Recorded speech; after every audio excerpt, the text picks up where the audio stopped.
Now let's get into the mindset of like being where you are right now, as far as like the entrepreneurial mindset. So to be where you are right now, was there a change that you had to make within yourself in order to be where you are right now?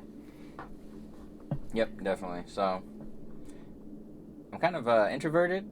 I don't really like going in crowds. Okay. I don't really like talking to people. I get drained, like a lot of people. So I can do like a few hours here, and then I gotta go home, recharge, get like an hour or two to myself, and then I'll come back and be around crowds and stuff.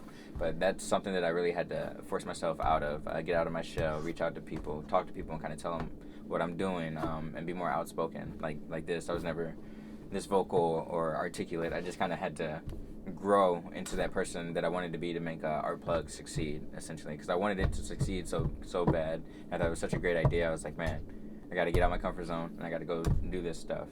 So every week after I'd have meetings with those first businesses when I first started, or artists, I would treat myself to some euros from Sam's Euros off of Saddle Creek, just to kind of keep myself going. You just got to reward the little things and kind of build those little achievements. I read a lot of entrepreneurial books. I actually Googled what are the habits of like successful CEOs, and one of them was waking up at 4:30 in the morning every day. And I think I've been doing it ever since 2017, pretty much, for them like consistently, depending on what job I have at the time. Yeah. I think when I was working at the news station is the only time I had to stop, because my hours were from like 2 to 11, so it's like I couldn't wake up at 4 in the morning. Yeah. If I get off at midnight, or get off at 11, but I don't get home till like midnight 1 sometimes. So I think just having that kind of routine, kind of that open-mindedness to learn and kind of know that you don't have all the answers, and that you're not perfect. You're not just like some genius. Life's not a movie. You have to practice and get better at things. And you have to be open to failing. I've made a lot of mistakes. I've failed, I feel like, a few times. It wasn't anything major that made me want to quit. Every failure hurts, for sure, definitely. And you sit back and you think like, damn, why'd that happen? Right, yeah, but it's all overcomable. It's a mindset, and I attribute that to kind of my upbringing, and then also going to South for sports. Okay. We weren't the best, so you learn to go out there and kind of have fun and fight through those tough times. Because we did have fun at every game, even if we didn't win every game.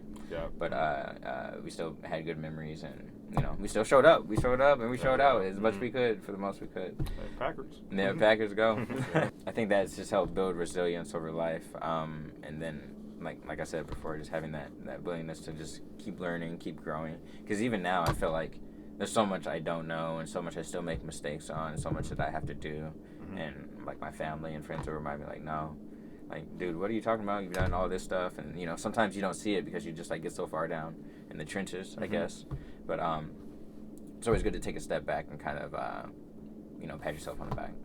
Exactly. Yeah, I don't think we give ourselves enough accolades, or we don't celebrate ourselves enough. We were like always trying to be super duper productive. We don't want to take a break, and so that was like something that I did this year specifically. It's just like breathe, Mike. You don't always have to be doing something. Or let's say if you're paused, or let's say like you're taking a break from something and you feel bad because you're not doing something. So it's like, yeah, but that's good. That's good, man.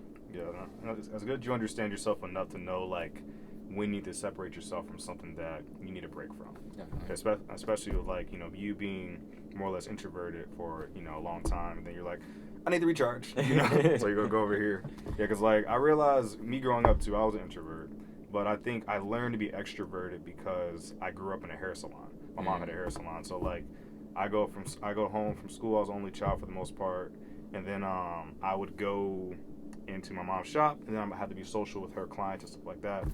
But like I really like found my base like being alone at home and just like recharging. And I think I'm an introvert who knows how to be extroverted.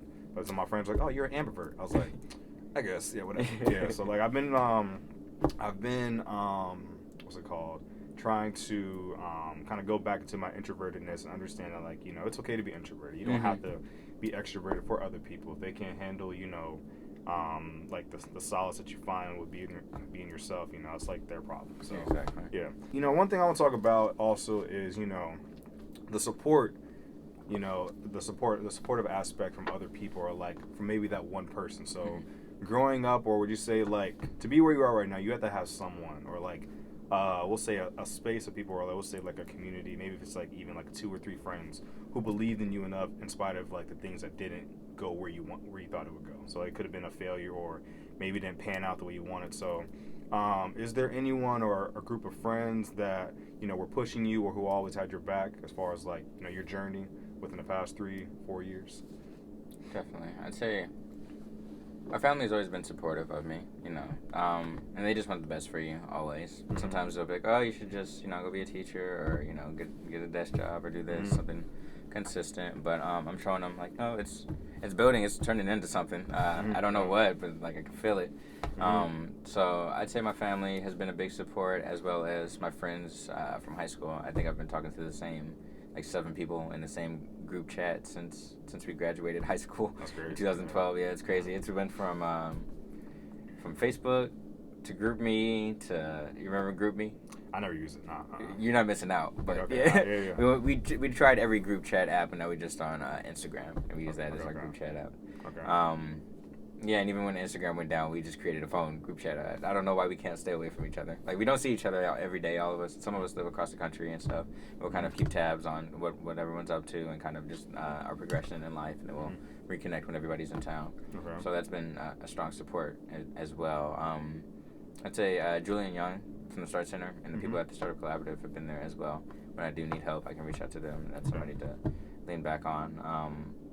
But definitely more so my family, and I've had to find like a lot of self-resilience as well, because being an entrepreneur, I've learned, is like it's very lonely, it's very isolating, it takes up a lot of your time, you kind of sacrifice relationships at times, as far as like like love relationships, friendships, you don't have to see your friend for 2 years, and you all pop up and be best friends again, you know. Mm-hmm. But yeah, it does take a lot of time and dedication and kind of sacrifice.